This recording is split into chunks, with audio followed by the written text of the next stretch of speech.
3 লাখ টাকা উন্নয়ন প্রকল্প কাজ শেষ হয়নি এখনো, উঠছে অনিয়মের অভিযোগ। 3 লাখ টাকা উন্নয়ন প্রকল্প কাজ শেষ হয়নি এখনো, উঠছে অনিয়মের অভিযোগ।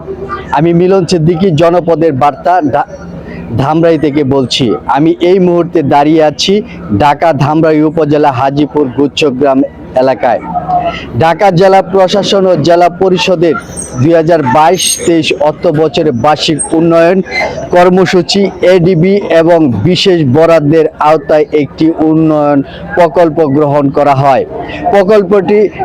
প্রকল্পটির আওতা মসজিদ উন্নয়ন সহ সংশ্লিষ্ট অবকাঠামো উন্নয়নের উদ্যোগ নেওয়া হয়।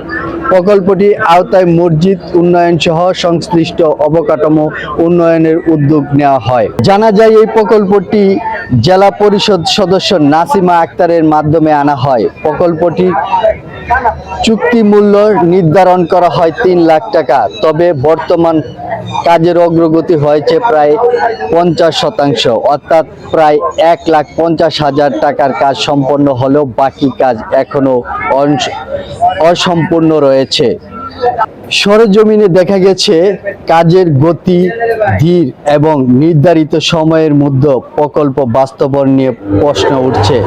স্থানীয়দের অভিযোগ, কাজের মান ও তদারকির ঘাটতি রয়েছে। যদিও এসব অভিযোগের বিষয়ে সংশ্লিষ্টের সাথে যোগাযোগের চেষ্টা করা হলেও তাদের কোনো আনুষ্ঠানিক বক্তব্য পাওয়া যায়নি। যদিও এসব অভিযোগের বিষয়ে সংশ্লিষ্টদের সাথে যোগাযোগের চেষ্টা করা হলেও তাদের কোনো আনুষ্ঠানিক বক্তব্য পাওয়া যায়নি। এলাকাবাসীর দাবি, দ্রুত কাজ সম্পন্ন করে প্রকল্পটি জনগণের জন্য উন্মুক্ত করা হোক। আপনারা কি মনে করেন এই প্রকল্পের কাজ কেন বিলম্ব হচ্ছে? কমেন্টে আপনাদের মতামত জানান। আমি মিলন সিদ্দিকী, ধামরাই হাজীপুর গুচ্ছগ্রাম থেকে।